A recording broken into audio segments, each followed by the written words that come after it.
pelo trabalho, e ela recebeu esse prêmio pelo trabalho dela na área de genômica e pesquisa translacional no câncer. Então, Ana Maria, muito obrigada por ter aceitado o nosso convite. É um prazer imenso ter você com a gente virtualmente e espero que todos aproveitem essa sessão.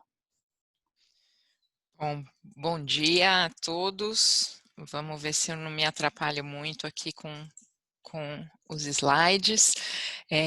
Camila, muito obrigada pela introdução, né? Só os amigos fazem uma introdução tão legal assim da gente.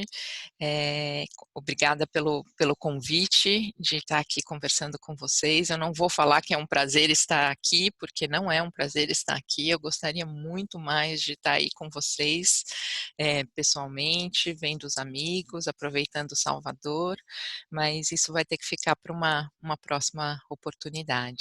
Vocês estão conseguindo me ouvir e me ver direitinho? Sim, perfeitamente. Está tudo É? funcionando. Então tá bom. Então é um super prazer, eu sempre gosto muito de ir à Fiocruz, eu acho um ambiente fantástico, uma instituição onde a gente faz ciência de boa qualidade, bons pesquisadores, alunos motivados, e eu tenho certeza que em algum momento, em breve, a gente vai se encontrar.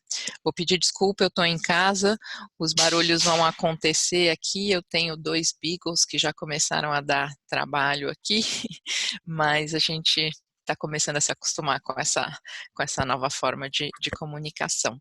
Então, a Camila me pediu para eu falar, para eu apresentar os slides de uma forma contínua, né? E aí a gente faria as perguntas no final da sessão, através do chat. Então, eu vou passar brevemente aqui pelos slides, vou falando. Se tiver algum problema de comunicação, eu peço só que vocês me avisem, porque a gente às vezes fica falando aqui e não percebe que está fora do ar. Aí você me avisa cá pelo WhatsApp de alguma forma, tá? Aviso sim, pode deixar.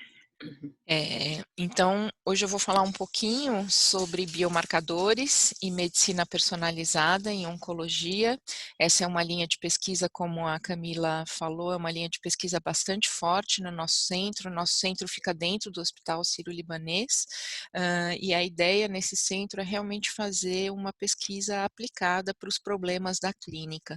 Então, a gente tem uma interação bastante grande com os médicos, e é a partir dessas interações e vivendo um pouco os problemas da clínica, do paciente oncológico, é que os nossos projetos vão surgindo. Então, vou falar um pouquinho sobre a área, né, no começo da minha apresentação, e depois eu escolhi um projeto de um aluno de doutorado, um aluno de iniciação científica, que foi finalizado agora, foi publicado também recentemente, para ilustrar um pouquinho o que a gente faz lá no centro. Tá? Então, só para contextualizar, o câncer, todo mundo sabe, né? É um termo, na verdade, um único termo, mas ele define mais de 100 doenças distintas, né? É difícil falar de uma única doença, a gente está falando de 100 doenças distintas que podem afetar diferentes órgãos e tecidos do ser humano. Em comum, essa doença ela tem o crescimento descontrolado da célula num primeiro momento, né, formando a massa tumoral, e depois a capacidade dessas células, elas desenvolvem a capacidade de invadir os tecidos saudáveis e de colonizar outros órgãos, formando a metástase. A metástase, na verdade, é a maior causa, é a principal causa de morte por câncer. Essa doença afeta 14 milhões, né, de casos diagnosticados no mundo por ano e 8,8 milhões de mortes associadas à doença. E, infelizmente, devido ao aumento da população, ao envelhecimento da população, à mudança no hábito, nos nossos hábitos alimentares, no nosso estilo de vida, a estimativa é que haja um aumento muito grande nos casos de câncer nas próximas 2 décadas. Então, a doença, na verdade, ela é causada por uma transformação, um processo de transformação das células normais em células tumorais. Esse processo é um processo lento, na verdade, gradual, é muito bem exemplificado e conhecido aqui nesse modelo que eu estou mostrando para vocês, que é o câncer de cólon. Então, a gente tem vários estágios dessa transformação, desde um epitélio normal e funcional, já para um estágio de hiperplasia e de proliferação, formando então um pólipo ainda benigno, e depois, num segundo estágio, sim, o processo de malignização. Todo esse processo de transformação celular, ele é acompanhado por alterações genéticas. Para alguns tipos de câncer, como por exemplo aqui o câncer coloretal, a gente já conhece muito bem todos os estágios dessa transformação. Então, no primeiro momento, você tem a perda de um gene supressor de tumor, que é conhecido como APC, depois, no segundo estágio, uma mutação no oncogene KRAS, mutação em P53. Então, você tem todo esse processo de transformação celular sendo acompanhado, então, de mutações, alterações genéticas de diversos tipos, mutações pontuais, translocações, alterações no número de cromossomo. O genoma tumoral, na verdade, ele é um genoma totalmente rearranjado, um genoma reestruturado. Então, essas alterações genéticas, elas vão se acumulando nas células. De novo, aqui eu mostro para vocês aquele modelo de transformação e tumorigênese do câncer coloretal, né, desde o epitélio normal até a formação de metástase, e essas mutações, elas vão se acumulando, na verdade, elas ocorrem randomicamente na célula, e por conferir algum tipo de vantagem para essa célula de sobrevivência, de proliferação, essas mutações vão sendo selecionadas e fixadas, né, num processo muito semelhante ao processo da seleção natural que a gente vê nas espécies.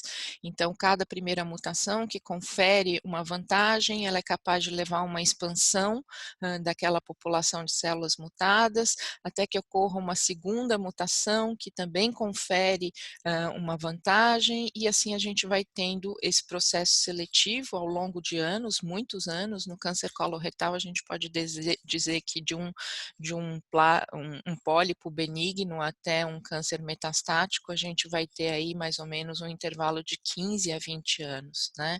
Então, é um processo lento realmente de seleção natural, como a gente vê a seleção natural das espécies. Todas essas mutações, elas podem ser simplesmente elas são todas ao acaso, mas elas podem ser introduzidas por erros na replicação do DNA, né? A gente sabe que é um processo biológico, e como todo processo biológico, ele é imperfeito, ou mesmo então ele pode ser induzido por agentes mutagênicos, tanto os endógenos, quando a gente produz no metabolismo das células, as espécies reativas de oxigênio, por exemplo, como também, principalmente em alguns alguns tipos de câncer, como a gente vai ver no final da aula, através da exposição a agentes mutagênicos exógenos, né? O tabaco, a luz ultravioleta são um dos principais agentes exógenos, mutagênicos exógenos responsáveis pelo desenvolvimento de alguns tipos de tumores. Todas essas mutações, então, que elas vão se acumulando na célula e reprogramando essa célula, de forma que a célula, então, ela subverte aquele programa normal, aquele programa fisiológico de homeostase, e essa célula vai adquirindo, então, uma série de características que são conhecidas como os hallmarks do câncer, né? Então, existem alguns hallmarks que já são conhecidos há muito tempo, obviamente, como a capacidade de proliferar de forma indefinida, a capacidade de induzir novos vasos para sustentar o crescimento desse tumor, a capacidade de, então, formar novas metástases, mas hoje nós também sabemos que a célula tumoral, ela tem características muito peculiares em relação ao metabolismo celular. É uma célula que usa muita glicose e que é capaz de fazer o que a gente chama de uma glicólise aeróbica, na verdade, não anaeróbica, mas na presença de oxigênio, porque é uma célula que precisa de muita energia, de muitos componentes para você ter DNA, para você ter proteínas para replicar essa célula, né? É uma célula que tem toda uma instabilidade genômica que vai favorecer esse acúmulo de mutações e é uma célula, acima de tudo, invisível para o sistema imune, né? Ela é uma célula self, né? Uma célula do organismo, mas ela adquire uma série de alterações, como a gente vai ver na segunda parte da aula, que permite que o sistema imune reconheça aquela célula alterada, mas essa célula também, num segundo momento, ela vai desenvolver estratégias muito importantes para fugir, para evadir o sistema imune. E essas alterações, como nós vamos ver, são o alvo do que a gente conhece de imunoterapia para o câncer, que é uma modalidade terapêutica que tem mostrado um impacto muito grande na clínica. A gente vai falar um pouquinho mais na segunda parte da aula. Então, todas essas características, elas são conferidas à célula tumoral a partir então dessas mutações que vão se acumulando e dessa reprogramação celular. A nossa capacidade de conhecer e de caracterizar essas mutações, ela aumentou significativamente nas últimas décadas. Na verdade, as primeiras evidências dessa origem genética do câncer, elas datam de 1914, quando o único recurso que nós tínhamos ali para fazer genética, para analisar o material genético, era a microscopia, né? Então, foram os primeiros relatos das translocações cromossômicas que ocorrem nas leucemias. Então, eu costumo chamar essa época aqui de citogenética do câncer, né? A gente conseguia ver apenas alterações grandes cromossômicas, praticamente macroscópicas, né? Microscópicas, a gente conseguia ver no microscópio. Depois, na década de 1970, a gente teve um grande impulso com o desenvolvimento de todas as metodologias do DNA recombinante, né, a possibilidade das enzimas de restrição, dos sistemas de clonagem, da eletroforese e mesmo do sequenciamento Sanger, né? A gente começou então aí uma era de genética do câncer, onde foi possível isolar os primeiros genes supressores de tumor, os primeiros oncogenes, caracterizar como essas alterações genéticas alteravam o funcionamento desses genes. E depois aí na década depois de 2000, realmente o boom da genômica, né? Primeiro com o desenvolvimento do sequenciamento capilar, depois no segundo momento de todos os microarrays para análise de expressão gênica, análises de alteração de cópias no DNA, e aí a partir de 2010 realmente a grande revolução com a introdução das técnicas de sequenciamento de última geração. E aí, então, a gente pode dizer que hoje a gente vive a época da genômica do câncer, onde a gente consegue rapidamente fazer o sequenciamento de um genoma tumoral em poucos dias, né? E detectar todas as alterações genéticas presentes nesse genoma tumoral. Então, a gente vive hoje essa era da genômica do câncer e o sequenciamento de última geração, ele teve um impacto muito grande, não só na pesquisa do câncer, nessa área de caracterização dessas alterações genéticas, mas também na clínica, porque houve uma diminuição muito grande no preço do sequenciamento. Essas máquinas viraram máquinas praticamente portáteis, então hoje é possível fazer o sequenciamento num ambiente clínico. Obviamente ainda não no sistema público de saúde, mas no sistema particular já é possível você pegar o seu tumor, fazer o sequenciamento daquele tumor e usar essa informação para definir a sua conduta terapêutica. Obviamente o médico definir a conduta terapêutica. Então a gente começa aí então a introduzir esse universo da medicina personalizada, né, o meu tumor, as alterações genéticas que aquele tumor possui para definir o meu tratamento. Então, sequenciar um genoma tumoral virou alguma coisa que eu posso dizer relativamente trivial, né? Esse aqui foi um artigo que a gente publicou em 2011, foi o primeiro genoma tumoral sequenciado aqui no Brasil, né? Então é uma linhagem tumoral de câncer de mama, aqui é a representação desse genoma tumoral. Essa é uma forma bastante comum de representar os genomas tumorais, é o que a gente conhece como circus plot.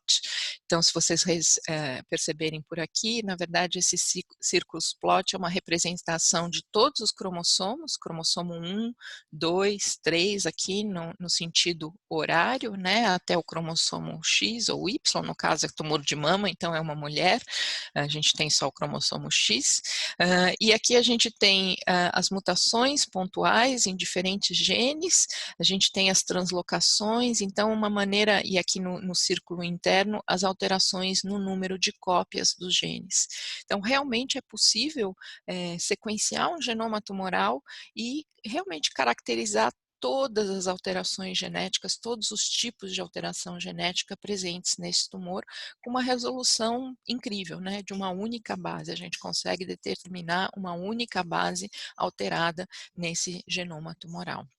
Então é um avanço tecnológico, e isso foi feito aqui num laboratório muito bom, né? A gente tem condições muito boas de pesquisa no laboratório, mas um laboratório pequeno, um laboratório no Brasil, então é algo que realmente já virou uma realidade. E isso tem sido feito e oferecido agora por várias empresas também. Então, todo esse conhecimento em relação ao genoma tumoral, aos genes afetados, à reprogramação, às características, aos hallmarks no câncer, possibilitou então uma revolução na oncologia. E a principal dessas, a mais importante que eu considero, é obviamente o desenvolvimento das novas terapias, né? Durante muito tempo, o câncer ele foi tratado com cirurgia, primeiramente, né? Então era possível só tratar aqueles tumores iniciais, mais localizados, onde era possível remover o tumor cirurgicamente. Depois, num segundo momento, a gente teve a introdução da radioterapia, né? Com todo o trabalho da Marie Curie, foi possível então tratar esses tumores, irradiar esses tumores, promovendo a morte tumoral. E mais recentemente a quimioterapia. A quimioterapia foi, só um contexto histórico, ela foi introduzida em 1946, né? Se a gente pensar, não faz muito tempo assim, né?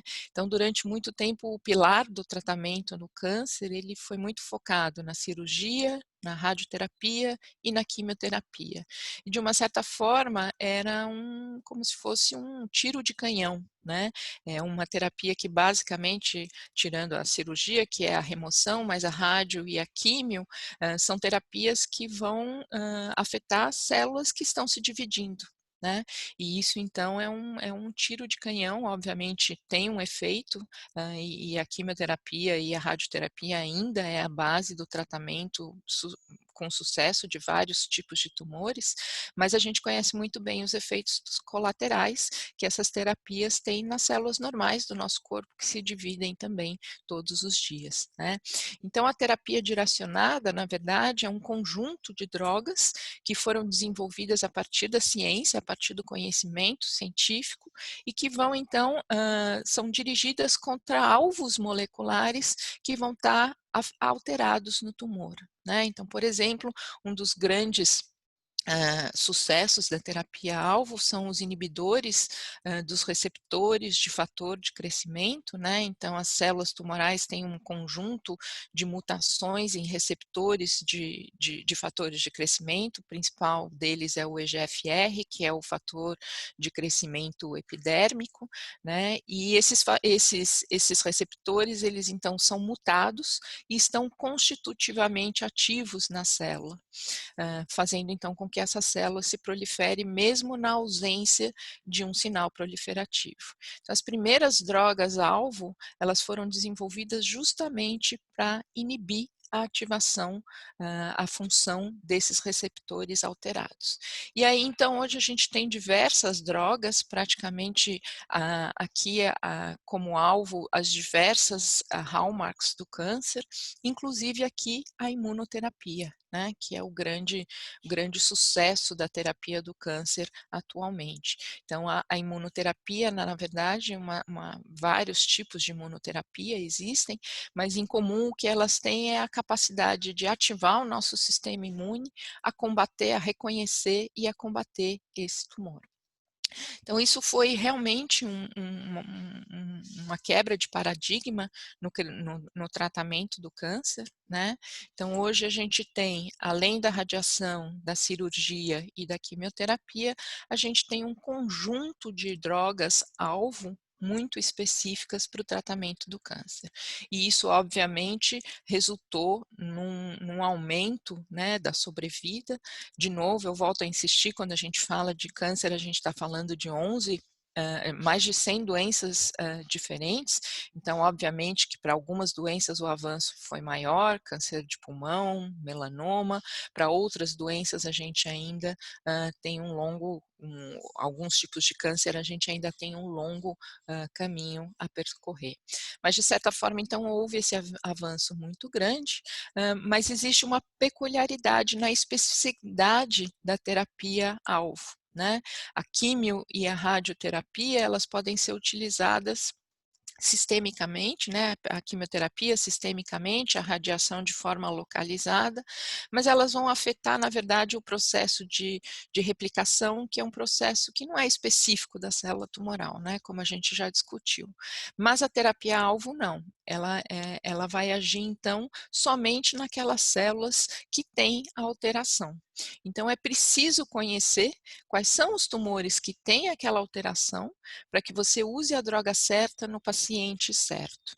E aí, então, a gente começa com esse conceito de medicina personalizada, né? Então, a gente pode ver aqui uma população de pacientes, né? Cada um com as suas características genéticas, mas todos com a mesma doença, com o mesmo diagnóstico, quando é tratado com um protocolo padrão, geralmente baseado em quimio, radioterapia, você tem aqui uma efetividade desse tratamento menor e um aumento também dos efeitos colaterais, obviamente.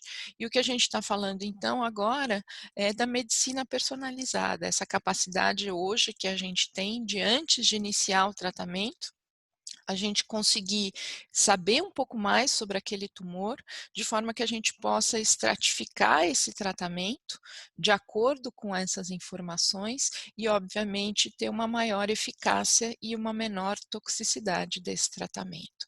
Então, essa é a base do que a gente chama de medicina personalizada, né? É você conhecer melhor a doença do ponto de vista molecular, poder então planejar um tratamento com base nessas informações, um tratamento que seja mais efetivo e que tenha menos efeitos colaterais. E, obviamente, a base da medicina personalizada na oncologia são os biomarcadores, né? Os biomarcadores são exatamente aquela ferramenta que nós vamos usar na clínica para identificar os pacientes que vão se beneficiar da terapia. Então, você tem inicialmente um conjunto de pacientes que eles podem parecer absolutamente iguais do ponto de vista clínico, com o uso de ferramentas moleculares, de técnicas de análises genômicas, é possível então começar a diferenciar esses pacientes que num primeiro momento clinicamente pareciam todos iguais e com base nessa informação então fazer o planejamento personalizado do tratamento desses pacientes. Então os biomarcadores, na verdade, são a base da medicina personalizada. Só para contextualizar também, os biomarcadores, na verdade, a gente vai falar bastante dos biomarcadores preditivos, mas quando a gente fala de biomarcadores, a gente tem três tipos principais de biomarcadores usados na medicina, né? Os biomarcadores de diagnóstico, que são aqueles que vão permitir a gente, numa população, identificar os indivíduos afetados que têm a doença. Então, a gente tem, por exemplo, no câncer, o biomarcador mais clássico é o PSA, que é uma proteína sérica, que permite aí o aumento dessa proteína, permite um diagnóstico de câncer de próstata, não com uma especificidade ideal, mas é um biomarcador usado no diagnóstico do câncer de próstata, por exemplo. Nós temos uma série de biomarcadores que vão informar sobre a agressividade da doença, isso já é utilizado também em câncer de mama, por exemplo, então a gente conhece esses biomarcadores como biomarcadores prognósticos. Hoje, quando você tem um tumor de mama, é possível já fazer um teste para saber se esse tumor é um tumor mais agressivo, a doença é uma doença mais agressiva, e você fazer, por exemplo, uma quimioterapia um pouco mais forte, um pouco mais agressiva, considerando as características do tumor. Então, esses são os biomarcadores prognósticos. Mas, realmente, aqueles biomarcadores que são utilizados para selecionar o tratamento são os biomarcadores preditivos, preditivos de resposta. Então, são aqueles que vão permitir identificar os pacientes que efetivamente vão se beneficiar do tratamento. Como eu trabalho num hospital, e o nosso centro de oncologia é um centro muito importante, é um centro pioneiro no país, grande parte da nossa pesquisa, então, é voltada para o melhor tratamento dos pacientes. E o grupo, então, ele tem se dedicado muito ao tratamento dos pacientes, em melhorar o tratamento dos pacientes, e introduzir essa medicina personalizada na oncologia, e uma das nossas principais linhas de pesquisa, então, é a descoberta dos biomarcadores preditivos.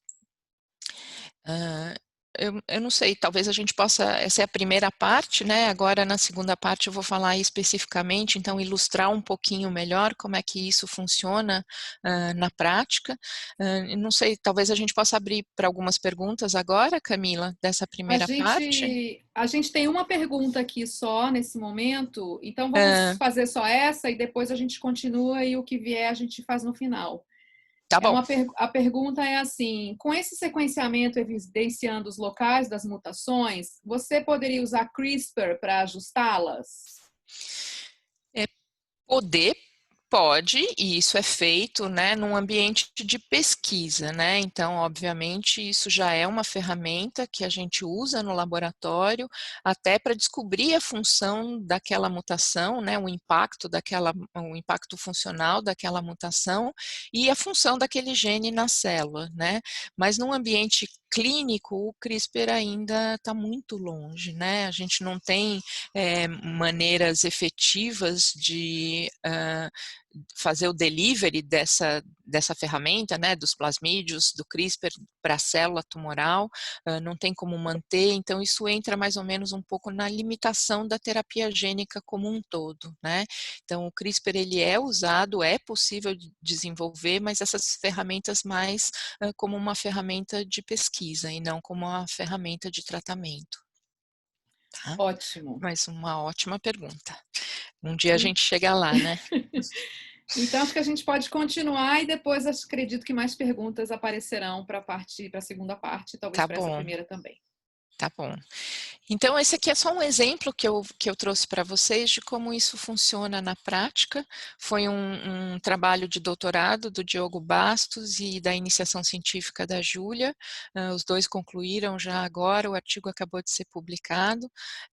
E a nossa questão aqui eram os pacientes com câncer superficial de bexiga, que são tratados com BCG, e a BCG é um tipo, talvez o tipo mais antigo de imunoterapia contra o câncer. Tá?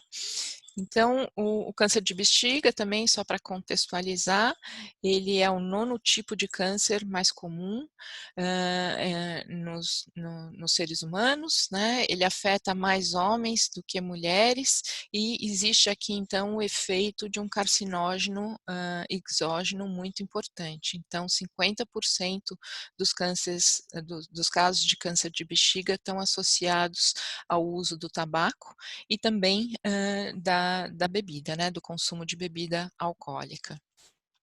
O câncer superficial, o carcinoma uroterial de bexiga, ele na verdade é dividido em 3 doenças bastante distintas que são tratadas de forma diferente também.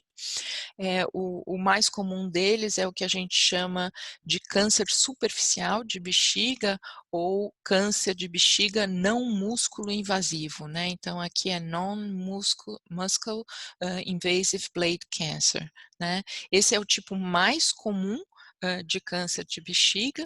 Na verdade, ele é caracterizado por ser superficial, porque ele não invade a camada muscular, como o próprio nome diz, né? Depois nós temos o câncer músculo invasivo, que é aquele que invade a camada muscular, é o segundo mais frequente, e depois então a gente já tem o câncer de bexiga metastático, quando já houve inclusive a quebra da barreira muscular e a disseminação dessas células. O nosso objeto de estudo foi o câncer não músculo invasivo, e esse tipo de câncer, então, ele é tratado com a ressecção transuretral, né? Na verdade, você não abre a bexiga, você faz a ressecção através da uretra dessa lesão, então é uma espécie de uma raspagem desse tumor, que num primeiro momento a intenção é de remover todas as células tumorais, e depois então esses pacientes, após a ressecção, eles são tratados com BCG. BCG é sim a vacina que a gente conhece, a vacina que todo mundo tomou quando era criança.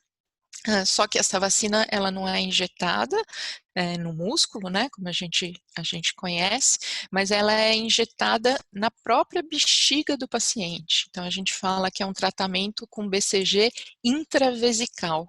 Então, você simplesmente aplica mesmo uma solução de BCG na bexiga do paciente. Tá? Esse é o tipo de imunoterapia mais antigo de imunoterapia mais antigo que se conhece. Então essa bactéria, obviamente uma bactéria atenuada, né, uma cepa atenuada dessa bactéria, ela é utilizada desde 1976 para tratar o câncer de bexiga. E o que acontece é que você induz uma inflamação muito grande local, obviamente, está injetando bactéria viva na bexiga, né? E essa reação inflamatória, por ainda um mecanismo muito pouco caracterizado, é capaz de ativar o sistema imune do paciente e combater eventualmente células residuais, células tumorais residuais que tenham então sobrado da ressecção da raspagem transuretral. Então, o mecanismo de ação da BCG, ele é ainda até hoje muito pouco conhecido, né? É um tratamento usado empiricamente e a gente ainda conhece muito pouco, mas obviamente o sistema imune tem um papel muito importante, de alguma forma, no primeiro a indução do sistema imune inato e depois do sistema imune adaptativo, a reconhecer essas células tumorais e destruir. Mas a nossa problemática não é o mecanismo de ação da BCG, e sim as dificuldades que os clínicos têm em utilizar esse tratamento na clínica. Então, apesar de ser um tratamento eficaz, comprovado e já usado então há muitas décadas, infelizmente de 30% a 50% dos pacientes que são tratados de forma ótima, né, fazem a raspagem transuretral e depois fazem o tratamento completo com BCG, de 30% a 40% desses pacientes não se beneficiam do tratamento eles têm uma recorrência da doença na bexiga e aí eles têm que ser tratados com a cistectomia, né, que é a remoção da bexiga, uma cirurgia bastante invasiva e bastante mutiladora, né. E pior do que isso, 15%, além da recidiva local da doença, eles têm a progressão, então, para aquela doença mais agressiva, músculo invasiva e, em alguns casos, também para doença metastática.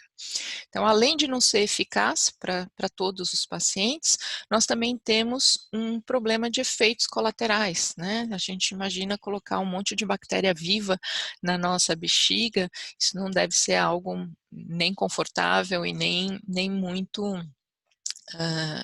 muito tranquilo, né? Então, existem efeitos colaterais importantes, né? 60% dos pacientes têm efeitos colaterais considerados leves, como cistite e sangue na urina, mas 30% dos pacientes podem ter efeitos sistêmicos, principalmente febre, e alguns pacientes mais graves chegando a desenvolver sepse, né? Então, existe um balanço aqui entre o benefício do tratamento, que a gente não sabe muito bem quais são os pacientes que vão se beneficiar, e um efeito colateral que não é desprezível. Além disso, esses efeitos colaterais, eles levam à descontinuação do tratamento em 7% dos pacientes. Então, são 7% dos pacientes que ficam aí com o tratamento subótimo, né? Então, existe, obviamente, na clínica, isso é a realidade dos clínicos, né, dos oncologistas, essa necessidade de estratificação desses pacientes, que era o que a gente falou aí na primeira parte da aula, para a gente identificar esse paciente que realmente vai se beneficiar da BCG. Até hoje não existe nenhum tipo de biomarcador capaz, então, de estratificar esses pacientes. Num contexto maior de imunoterapia, né, existem já, para outros tipos de imunoterapia, alguns biomarcadores que estão sendo utilizados na clínica, né, desde a análise do perfil das células que estão ali infiltradas no tumor, a expressão de algumas proteínas que modulam a resposta imune, a expressão de citocinas inflamatórias e, principalmente aqui, o que a gente vai falar hoje é a carga mutacional. Então, o que é a carga mutacional? A carga mutacional, ela é definida como o número de alterações genéticas encontradas no genoma tumoral, dividido pelo número de pares de bases do genoma analisado. Então, é uma medida de quão alterado, de quão mutado esse tumor está. E por que isso é importante? Por que isso pode estar relacionado com a imunoterapia? Essas proteínas mutadas, eventualmente, esses genes mutados, na verdade, aquela substituição de base, quando ela ocorre numa região codificante de uma proteína do genoma, ela eventualmente pode gerar uma proteína com um aminoácido alterado, uma proteína mutada, né? Então, uma alteração no DNA levando a uma alteração na proteína, e essa alteração na proteína, então, ela vai gerar o que a gente chama de um neoantígeno, né? Que seria uma região, uma proporção, um peptídeo dessa proteína, que é capaz de ser apresentado ao sistema imune como uma proteína estranha. E aí sim ativar a resposta imune do próprio paciente a reconhecer aquele tumor alterado. Então, a carga mutacional, ela é importante e ela pode ser um biomarcador da imunoterapia, obviamente, porque para o seu sistema imune reconhecer o tumor, ele precisa reconhecer algo que seja estranho, ele precisa reconhecer os neoantígenos. E quanto maior o número de mutações, maior a chance de você ter esses neoantígenos, né? Então, acho que isso fica mais claro aqui no próximo slide, né? Então, essas mutações que geram a substituição dos aminoácidos são as mutações não sinônimas, elas vão gerar uma proteína mutada que é capaz de ser apresentada ao sistema imune através do sistema de MHC e, então, efetivamente reconhecida pelas células T citotóxicas, montando, então, essa resposta imune contra o nosso tumor. E o que eu mencionei aqui, obviamente, quanto maior o número de mutações, maior a chance de você gerar esses antígenos que são reconhecidos pelo sistema imune e, portanto, maior a chance de ter uma ativação do sistema imune. Então, a carga mutacional ela pode ser utilizada sim, e ela já tem sido utilizada em outras terapias, como uma medida, como um biomarcador de resposta à imunoterapia. Só que para BCG isso nunca tinha sido utilizado. Isso já tinha sido bastante caracterizado aqui para melanoma, então aqui é um trabalho pioneiro, na verdade não é BCG, é um outro tipo de imunoterapia com anticorpos que vão ativar o sistema imune, que vão inibir as proteínas de checkpoint do sistema imunológico, e a gente pode ver aqui que o uso dessas imunoterapias em pacientes com melanoma resulta absolutamente numa diferença de sobrevida dos pacientes que são tratados e não tratados, e aqui a gente vê a estratificação desses pacientes de acordo com o número de mutações. Então, isso foi um trabalho pioneiro em melanoma, mostrando que aqueles pacientes que tinham uma carga mutacional com mais de tumores, com mais de 100 mutações, eles tinham aqui uma resposta muito melhor e um desfecho em termos de sobrevida muito melhor do que os pacientes que tinham uma baixa carga mutacional. E aqui é o mesmo resultado, mostrado de uma outra forma, né? Então, o número de mutações nos pacientes que tinham benefício e que não tinham benefício, a gente vê uma grande diferença, e aqueles pacientes que tinham um melhor benefício ao tratamento, maior benefício ao tratamento, tinham então um maior número de mutações, tanto aqui num set inicial de descoberta, né? Mas depois também num set independente de pacientes. E um resultado muito semelhante foi, então, obtido em câncer de pulmão, a mesma coisa, né? Pacientes com uma alta carga mutacional tendo um melhor desfecho em relação à sobrevida por causa do benefício do tratamento. Então, isso já estava relativamente estabelecido para pulmão e melanoma, e a gente então resolveu ver se isso era verdade também para câncer de bexiga. Por quê? Porque além de melanoma e câncer de bexiga, além de melanoma e câncer de pulmão, o câncer de bexiga é um dos tumores que tem a maior taxa de mutação. Então, esse aqui uma figura muito clássica, né? De vários tipos de tumor com a carga mutacional. Então, a gente vê que a carga mutacional ela varia bastante ao longo, de acordo com o tipo de tumor, e ela é muito mais alta nesses tumores onde a gente sabe que existe o efeito de um agente mutagênico externo. Né? Então, o fumo e a luz ultravioleta, aqui no caso do melanoma, a luz ultravioleta, no caso do câncer de bexiga e no câncer de pulmão, o fumo. Né? Então, esse trabalho aqui, que analisou a carga mutacional ao longo de diversos tipos histológicos de tumores, ele analisou só o câncer músculo invasivo. Né? E não existia ainda nenhum trabalho no câncer não músculo invasivo, que é o tipo de câncer tratado com BCG. Então, o nosso desafio foi, então, selecionar um coorte de pacientes. Nós conseguimos 35 pacientes com câncer não músculo invasivo, tratados com BCG. Esses pacientes foram divididos em dois grupos, um grupo não responsivo a BCG, ou seja, que depois do tratamento ideal, eles apresentaram a recidiva ou a progressão da doença, e os pacientes responsivos que permaneceram sem doença, sem recidiva da doença, por pelo menos 5 anos. Nós fizemos então a extração do material genético desses tumores, fizemos o sequenciamento do exoma de toda a região codificante do genoma desses 35 tumores, utilizando o sequenciamento de última geração. Então, essa foi uma das primeiras caracterizações do genoma do tumor não músculo invasivo.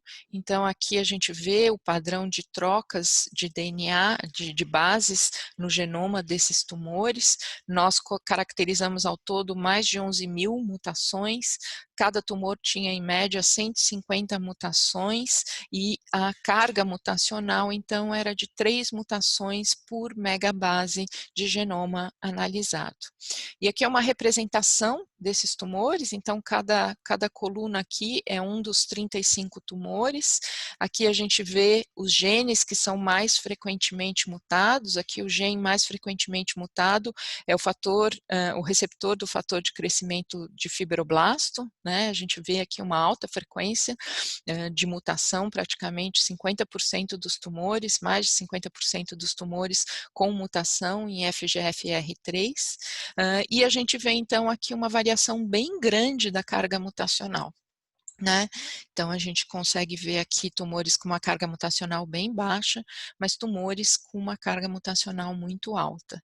E a gente já consegue ver aqui uma certa correlação entre a resposta, então aqui em azul são os pacientes que responderam a BCG, a gente vê já aqui no olho, né, um spoiler do resultado, que esses pacientes têm uma maior carga mutacional. Mas a gente foi investigar isso de uma forma mais científica e foi exatamente o que a gente viu. Então, a gente viu aqui que os tumores que têm os responsivos, né, os tumores responsivos da BCG, têm uma maior carga mutacional, quanto 4,9 megabases, e também a taxa de resposta, né, 71% dos pacientes que têm essa alta carga mutacional respondem a BCG. Né? Então, mostrando que sim, essa carga mutacional ela pode ser associada com a resposta ao tratamento ao BCG. A gente viu isso mesmo após ajustando para outros fatores de risco, então a gente viu que essa alta carga mutacional, ela confere uma chance de quase 5 vezes maior de você responder ao tratamento com BCG. A gente também viu esse mesmo resultado em termos de sobrevida do paciente. Então, aqui na linha azul, a gente tem os pacientes com alta carga mutacional, e aqui é sobrevida livre de recorrência da doença, ou seja, quanto tempo aquele paciente ficou sem doença, sem o aparecimento do tumor, e a gente vê que aqueles pacientes que têm essa alta carga mutacional, eles vão bem melhor do que os pacientes com baixa carga mutacional. A gente fez esse ajuste também da análise para outras variáveis e a gente consegue ver então que uma alta carga mutacional confere um menor risco de recidiva da doença. A gente também fez a análise de neoantígenos, né? Então tem toda uma estratégia computacional para a gente pegar aquela alteração genética, transformar isso numa proteína, ver se essa proteína ela é capaz de ser apresentada pelo sistema de MHC e você consegue então fazer uma predição no computador da capacidade daquela mutação de gerar um neoantígeno. A gente fez isso também, a gente viu obviamente que existe uma boa correlação entre a carga mutacional e o número de neoantígenos, e a gente viu também, obviamente, que a presença dos neoantígenos também está associado com a resposta. Então, aqueles pacientes que responderam bem ao tratamento tinham em média, um maior número de neoantígenos em relação àqueles que não responderam. A taxa de resposta foi maior nos pacientes que tinham uma alta carga de neoantígenos. Também isso permaneceu quando a gente ajustou essa análise numa análise multivariada. Então, os pacientes que tinham uma alta carga de neoantígeno tinham praticamente 6,5 vezes maior chance de responder ao tratamento, e a mesma coisa a gente viu em relação à sobrevida dos pacientes. Então, aqueles pacientes que tinham alta carga de neoantígenos, eles tinham um melhor desfecho, uma maior sobrevida livre de recorrência da doença, né? Então, quando a gente ia aqui no intervalo de 24 meses, 76% dos pacientes que tinham alta carga de neoantígenos estavam sem doença, e nesse mesmo intervalo, apenas 33% dos pacientes que tinham baixa carga de neoantígenos estavam sem doença. Então, isso foi muito importante, de novo, ajustado para as demais variáveis clínicas, também permaneceu esse efeito protetor, né, dos neoantígenos em relação à recidiva da doença. E aí, então, o nosso desafio atual é colocar isso na clínica. A gente sabe que o sequenciamento do exoma, ele é inviável, pelo menos nesse momento, na clínica, e a nossa preocupação, obviamente, é gerar conhecimento aplicado.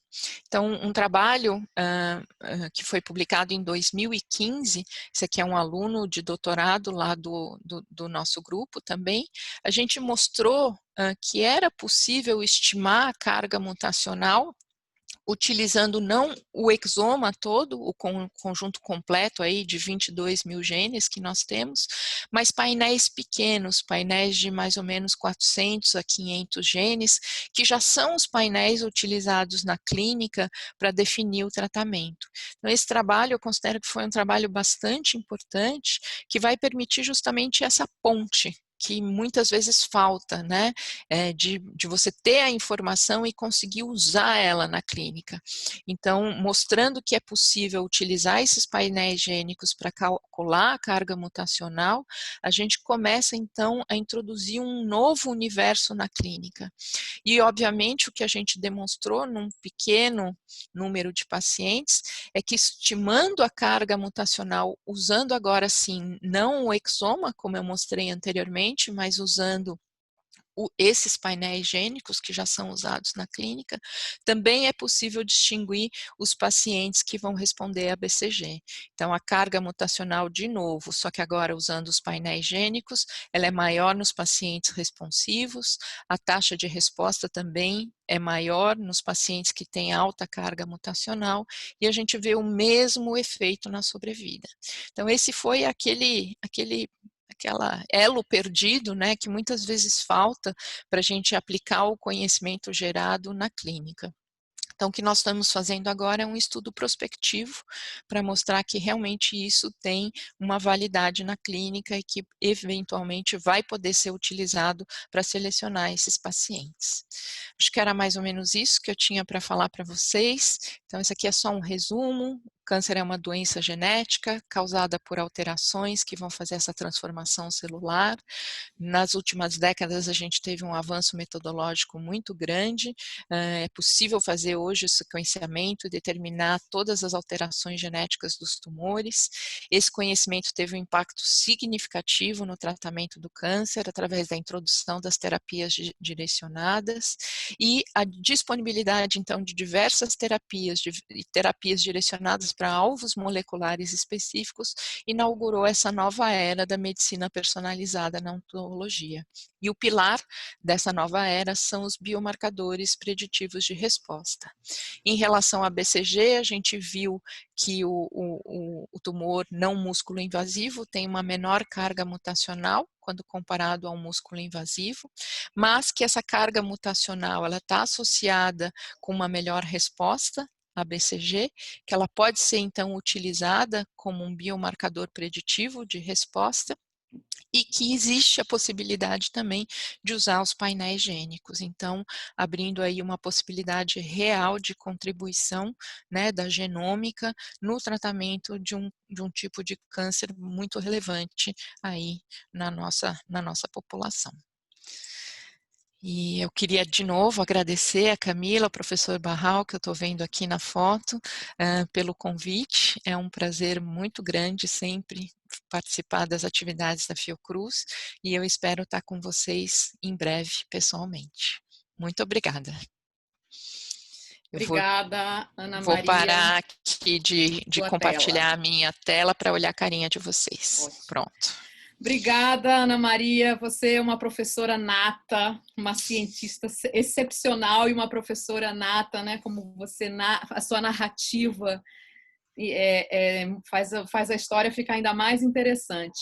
Enquanto as perguntas estão chegando, eu vou usar minha prerrogativa de coordenadora para... Opa, desculpa, eu estou sem câmera. Para fazer duas perguntas. Os neoantígenos, à medida que eles são gerados, então eu entendo que você tem uma maior chance de reconhecimento pelo sistema imune, mas minha pergunta muito naive isso também é a maneira do tumor de permanecer, né? Naquele slide que você mostrou da evolução dele, embora demore anos para aquilo acontecer, mas a geração dos neoantígenos é risco e benefício. Risco de ser reconhecido e benefício de se manter naquele ambiente. Isso, e isso é super interessante. Sua pergunta é super pertinente. O que acontece é que o tumor ele desenvolve mecanismos de evasão do sistema imune. Como ele precisa dessas mutações para evoluir, o que ele vai fazer é desenvolver mecanismos que vão tornar ele invisível para o sistema imune.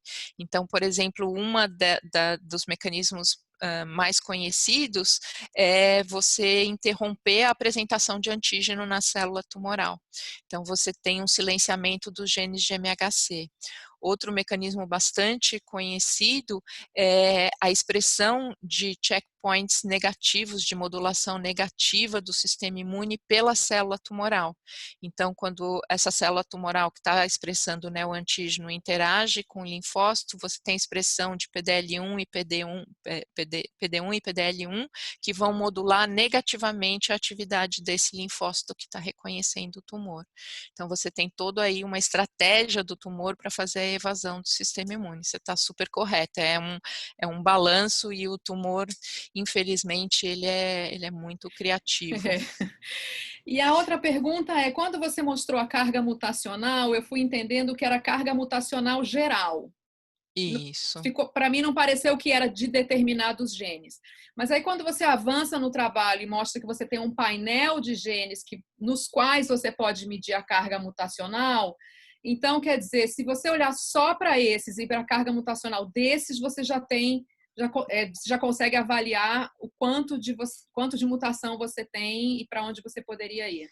É isso aí, isso na verdade foi aquela coisa que eu acho que realmente faz a diferença você estar perto do clínico, né? A gente discutiu os trabalhos de Exoma, mostrando a associação da carga tumoral, e eu estava com o Jorge Sabaga, que você conhece bem, ele estava do meu lado discutindo o artigo, e aí ele falou para mim, Ana, isso não serve para nada, a gente nunca vai sequenciar o Exoma do meu paciente, e isso para mim não serve para nada. Eu falei, puxa vida, isso não pode ser, né? Um trabalho tão bonito desse tem que servir para alguma coisa.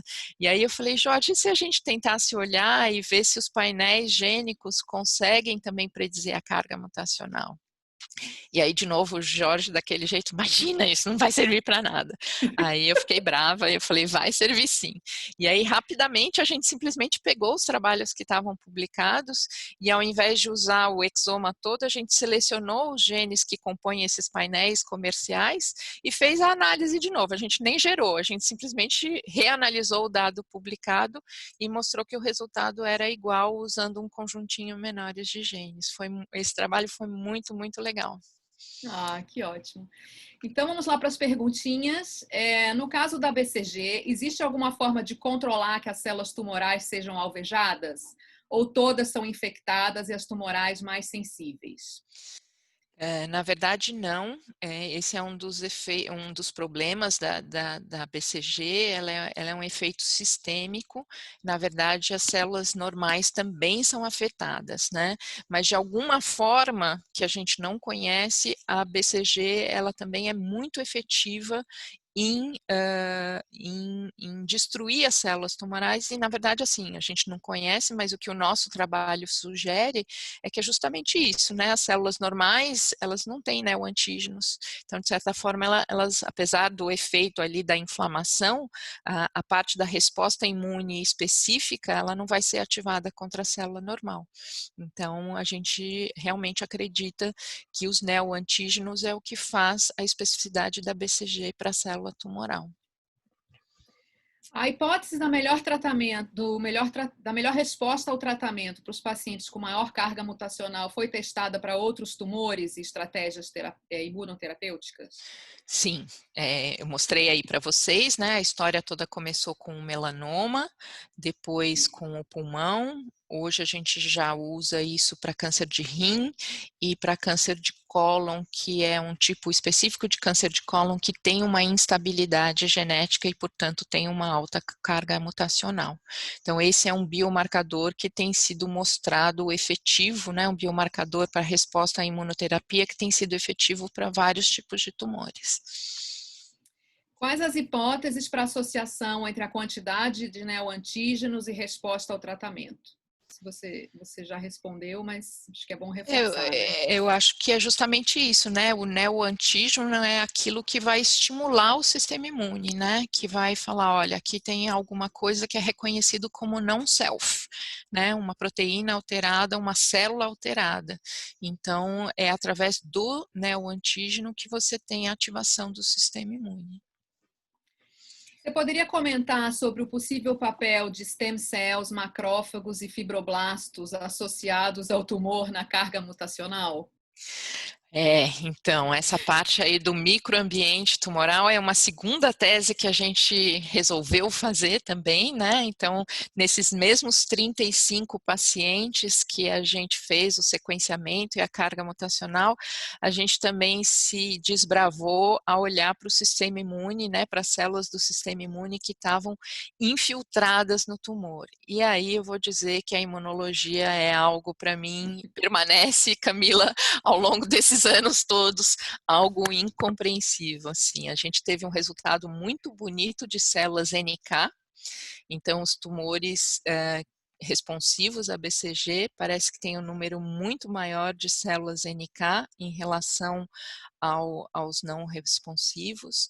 Os macrófagos é um mistério, porque tem aquela questão dos macrófagos M1 e M2, e a gente não conseguiu fazer a genotipagem, a fenotipagem desses macrófagos, então ficou um resultado que ter mais macrófago é bom, você permite ter uma melhor resposta, mas sem interpretar realmente a polarização desse macrófago, é difícil interpretar esse dado. E a gente teve aí, não teve muita diferença em célula T. Tanto CD4 como CD8, a gente não viu uma diferença significativa, mas certamente esses dados complementam muito os dados da carga tumoral, mas os nossos resultados não foram assim os mais fáceis de interpretar, a gente ainda está trabalhando nisso. Essa semana saiu um artigo de opinião na The Atlantic, e foi um jornalista que escreveu sobre o sistema imune. Aí a primeira coisa que ele falou assim foi: "It's very complicated". E aí ele fala isso várias vezes durante o artigo, cada vez que ele vai falar de um conceito, ele fala, então, a partir daí a gente deduz que tal coisa, né? Aí vem um imunologista e fala, não, it's Não. very complicated. E aí eu preciso dizer que eu lembrei muito de você nessas análises, porque você foi o meu braço imunológico durante o doutorado, e a imunologia para mim permanece algo muito complexo e incompreensível. Então, vou falar de uma coisa antes e depois a gente volta para outra pergunta de CAR T-cells. A gente teve uma palestra aqui de BCG, como a BCG pode ser um fator de, entre aspas, proteção para a Covid-19, né? Então, fizeram uma análise grande dos países que têm BCG ativa, vacinação ativa, e como eles estão enfrentando a Covid-19 e o número de casos, etc. E a gente falou desse assunto, foi super interessante. E aí você trouxe a BCG, acho que quem estava assistindo falou, nossa, exatamente como na Covid. Então, será que dá para comentar sobre o uso da nova vacinação local versus a vacinação neonatal? De BCG? Mas talvez difícil, né? Porque o câncer ele aparece muito tardiamente, né? A Então, média de idade desses nossos pacientes era 70 anos, né? talvez a pergunta seja verificar se essas pessoas foram revacinadas para o BCG, tiveram, além da neonatal, uma revacinação, e aí talvez o prognóstico delas tenha sido melhor. Então, já existe um trabalho semelhante a esse do COVID, né, que analisou a incidência de tumor de bexiga em diferentes populações onde tinha e não tinha a vacina. E parece que sim, tem essa mesma diferença que foi observada para a COVID, sim. A vacina, na verdade, a vacina aí sim, a vacina clássica de BCG, alguns estudos mostram que pode proteger sim do desenvolvimento de câncer de bexiga. Mas é difícil, esses estudos de associação são muito difíceis, né? Porque eles não são controlados, por exemplo, se aquela população fuma muito, se não fuma muito, enfim, a gente tem que sempre interpretar isso com bastante cuidado como causa e efeito, né? A gente pode falar que tem uma associação, mas falar que tem uma causa e um efeito aí, a gente precisaria interpretar com mais cuidado. Haveria possibilidade de tratamento das células T contra os neoantígenos como alternativa de terapia, CAR T-cells? Sim, na verdade, os CAR T-cells, eles reconhecem um antígeno, um neoantígeno, e a grande dificuldade, na verdade, é que cada pessoa tem o seu conjunto de neoantígenos. Então, o CAR T-cells teria que ser um CAR T-cells personalizado, e isso joga o custo dessa terapia lá para cima, né? Hoje a CAR T-cells, ela é utilizada para algumas leucemias, né, e linfomas, que tem um neoantígeno muito padrão e clássico, que está frequente em todas elas, mas nos tumores sólidos isso não é a regra, né?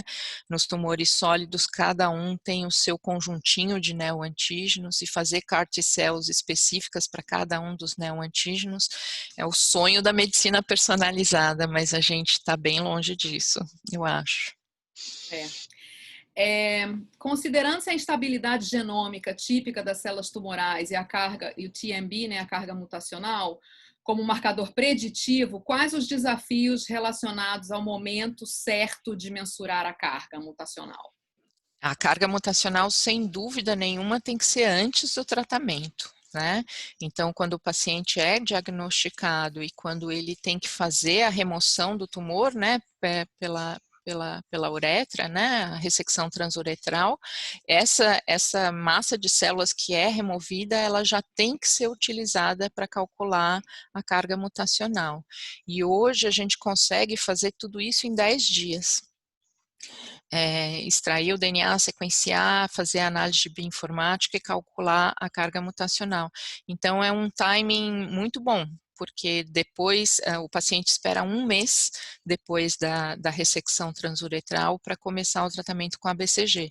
Então, é perfeito, porque durante esse 1 mês ele já vai ter o resultado da carga mutacional e vai saber se ele pode se beneficiar ou não da BCG. Então, sim, uma pergunta que eu lembrei. Tem um cutoff para a carga mutacional? Então esse é o grande desafio. Na verdade, esse cutoff, ele não é um cutoff universal, ele vai variar de tumor para tumor, então ele vai ter que ser determinado para tumor para tumor. Para pulmão, a gente já tem esse cutoff, ele é um cutoff de 10, então tudo que é acima de 10 é considerado alta carga mutacional. Para melanoma, o cutoff é maior, é 20, e isso, então, é um desafio do nosso trabalho também. A gente vai ter que fazer as curvas ROCs e tudo mais para determinar esse cutoff. E isso não depende de em qual gene está a carga mutacional? Não. Tá. Vou terminar aqui com 2 perguntas, uma específica e uma, enfim, geral, que é a pergunta que todo mundo queria a solução, né? Você pode comentar um pouco sobre RIF em determinados tumores e sua implicação na evolução dos tumores? O RIF, ele é muito importante para câncer renal, né? Para câncer de bexiga, ele não é um dos pathways que está mais ativado no câncer de bexiga. O RIF, ele é muito interessante, né? Eles são aqueles tumores que a gente consegue ver um componente de alteração de angiogênese muito importante, então isso é bastante relevante para os tumores renais. E como eu mencionei, acho que lá um daqueles meus slides que mostrava a terapia direcionada, né, a angiogênese é um hallmark do câncer. E existem já várias terapias direcionadas tentando, então, interferir com esse processo angiogênico, e aí o RIF é o central de toda, mas isso não para câncer de bexiga, para câncer renais, com certeza. E aí a pergunta final, né? A tecnologia do sequenciamento do exoma tem sido aplicada no SUS? Não, nem do exoma e nem dos painéis, né? Mas eu acho que assim, quando me fazem essa pergunta, né, eu acho que assim, é tudo uma questão de tempo e de incorporação da tecnologia, né? quando os celulares começaram a existir, eu lembro que o meu pai comprou um celular e era tipo assim, ele foi sorteado, então era como ganhar na loteria, né, um celular, e o celular, na verdade, era uma malinha, assim, e o meu pai me fazia sair aquilo à noite para namorar com meu namorado, só podia sair com o celular, e o celular era uma malinha, então onde eu ia no cinema com a malinha, né? E hoje a gente vê que as pessoas têm mais de 2 celulares, o celular é um negócio desse tamanho e já deixou de ser celular há muito tempo, né? Já virou até computador pessoal. Então, assim, eu acho que óbvio, a gente gostaria que tudo isso estivesse acessível para todo mundo, não está, principalmente no nosso país, mas eu acho que é uma questão de tempo, né? Uma questão de tempo, de trabalho, de mostrar que é possível, de diminuir preço, de ter um esforço de política de gestão de saúde, de política de incorporação dessas tecnologias, e a gente vai chegar lá. Eu queria, então, assim, você no chat aqui eu não falei, mas excelente palestra, muito obrigada, muito lindo, Imagina, vários comentários, vários likes. esse Você pessoal aí ganhou é muito vários animado. likes. Esse pessoal Enfim, é muito então, animado. muito obrigada. Eu queria fechar com um comentário que me chamou a atenção, que foi assim, a Ana Maria, o grupo dela, né, viu um gap no conhecimento, né, quer dizer, então, para os tumores de bexiga invasivos e não invasivos, tinha uma lacuna do conhecimento, uma coisa que não se conhecia, e aí, então, surge uma pergunta investigativa, e aí se vai para os blocos de parafina, né? Vocês viram que isso foi um material utilizado que estava armazenado num biobanco do hospital, e aí o projeto se desenvolve. Então, eu queria só ressaltar para os alunos que estão aqui assistindo, né, que a gente não precisa muitas vezes ficar, isso não foi feito, isso, quer dizer, não é que isso não foi feito, isso é antigo, isso não sei o quê. A questão toda gira em torno da pergunta. Né? Então, se a gente está com a literatura na cabeça, se a gente está sabendo o que as pessoas sabem, o que as pessoas não sabem, a gente gera perguntas. E aí você ter acesso a material, você desenvolve o seu projeto e às vezes, assim, experimentos precisam ser feitos, mas às vezes a gente complica demais quando a gente tem material para fazer na nossa instituição, né? Então vamos Exatamente. pensar nas nossas instituições, como a gente pode organizar as coisas, como a gente pode ter bons bancos de dados, construção desses mananciais, né, de pesquisa que às vezes a gente não dá muito valor, né? Então a Ana Maria está dentro de um hospital que tem uma estrutura bem diferente da nossa Fiocruz Bahia, porque tem atendimento, tem, enfim, cirurgia, então tudo isso está muito, né, enraizado, mas vamos pensar nisso como uma alternativa também para a gente trabalhar e não ficar pensando só no que a gente tem que criar, mas no que a gente já tem guardado, né, nos nossos freezers, nos nossos setores de histotecnologia, e assim a gente cria perguntas de relevância e de contribuição. Eu acho que isso que você falou, Camila, só para complementar, é fundamental, sabe? Às vezes a gente fica pensando em CRISPR, em coisas assim que, infelizmente, estão fora muito. Eu falo isso com muita dor no coração, né? Infelizmente, a nossa ciência está ficando um pouco para trás em termos de tecnologia, né? Em camundongos, infraestrutura de biotério, camundongos, nocaute, knock-in, CRISPR, coisas que acendem maravilhosamente no microscópio. Isso tudo para a gente está ficando cada vez mais difícil de competir. Mas eu acho que a gente tem problemas locais, né? E com uma pergunta bem formulada, como você colocou, e com amostras biológicas que a gente tem, né? E com a qualidade da nossa medicina. Entendeu? Eu acho que isso que faz a diferença. A gente consegue fazer perguntas importantes e ser competitivo de uma outra forma, né? Então, acho que é isso aí que você falou, é muito importante e os alunos precisam ouvir isso bastante. Então, pronto, chegamos ao fim. Muito obrigada. Foi ótimo. Espero que a gente se veja de verdade, ao vivo, seja para Com conversar, certeza. tomar um drink ou aqui nas palestras, mas você é sempre bem-vinda, claro, e a gente vai ter oportunidades com certeza, porque a Covid vai passar. Vai passar. Então, enquanto isso, um bom final de semana para você, para todos que vieram e assistiram, e até semana que vem. Muito obrigada, viu?